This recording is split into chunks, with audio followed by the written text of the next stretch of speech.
Hello, boys and girls. Today we are going to read another Eric Carle book. This one is called A House for Hermit Crab.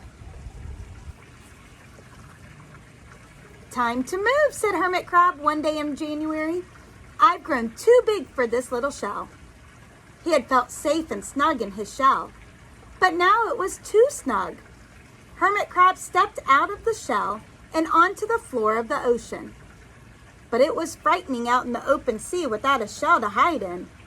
What if a big fish comes along and attacks me, he thought. I must find a new house soon.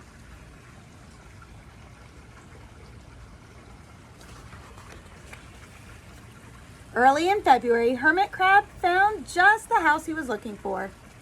It was a big shell and strong. He moved right in, wiggling and waggling about inside it to see how it felt. It felt just right. But it looked so plain, thought Hermit Crab.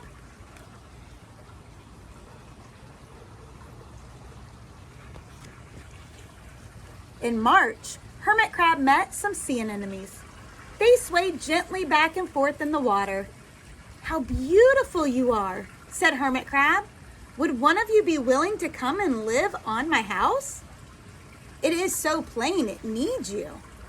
I'll come, whispered a small sea anemone. Gently, Hermit Crab picked it up with its claw and put it on his shell.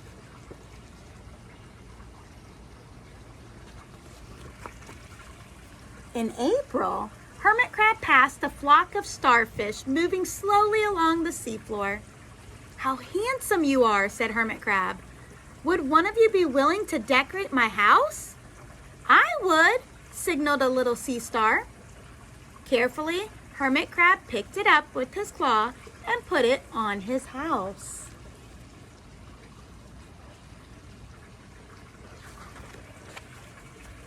In May, Hermit Crab discovered some coral. They were hard and didn't move. How pretty you are, said Hermit Crab. Would one of you be willing to help make my house more beautiful? I would, creaked a crusty coral.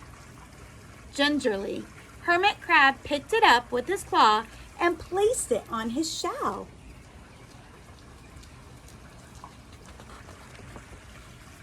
In June, Hermit Crab came to a group of snails crawling over a rock on the ocean floor. They grazed as they went, picking up algae and bits of debris and leaving a neat path behind them. How tidy and hard-working you are, said Hermit Crab. Would one of you be willing to come and help clean my house? I would, offered one of the snails. Happily, Hermit Crab picked it up with his claw and placed it on his shell.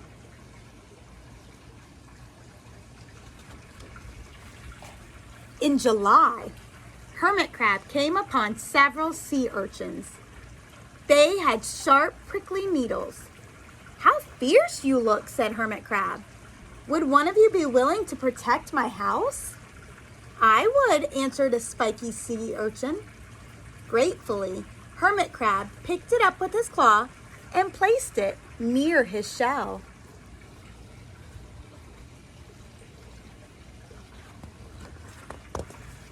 In August, Hermit Crab and his friends wandered into a forest of seaweed. It's so dark here, thought Hermit Crab. How dim it is, murmured the sea anemone. How gloomy it is, whispered the starfish. How murky it is, complained the coral. I can't see, said the snail. It's like nighttime, cried the sea urchin.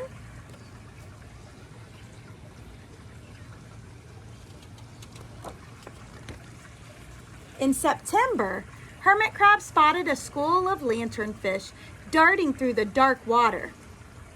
How bright you are, said Hermit Crab. Would one of you be willing to light up our house? I would, replied one lanternfish, and it swam over near the shell.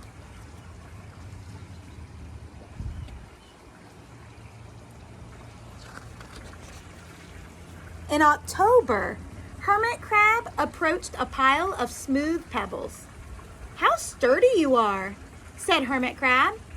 "Would you mind if I rearranged you?" "Not at all," answered the pebbles. Hermit Crab picked them up one by one with his claw and built a wall around his shell. "Now my house is perfect," cheered Hermit Crab.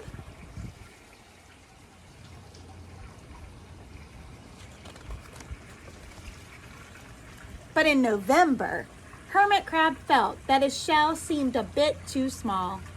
Little by little over the year, Hermit Crab had grown. Soon he would have to find another, bigger home. But he had come to love his friends, the sea anemone, the starfish, the coral, the sea urchin, the snail, the lanternfish, and even the smooth pebbles.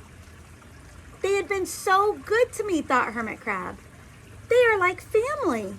How can I ever leave them?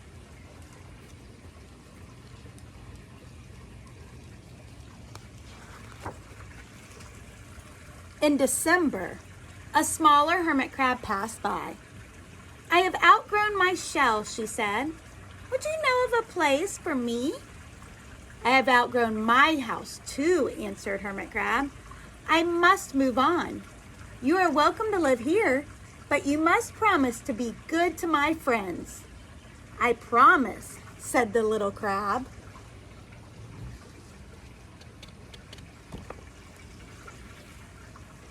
The following January, Hermit Crab stepped out and the little crab moved in. "Couldn't stay in that little shell forever," said Hermit Crab as he waved goodbye. The ocean floor looked wider than he had remembered, but Hermit Crab wasn't afraid. Soon he spied the perfect house, a big empty shell. It looked, well, a little plain, but sponges, he thought.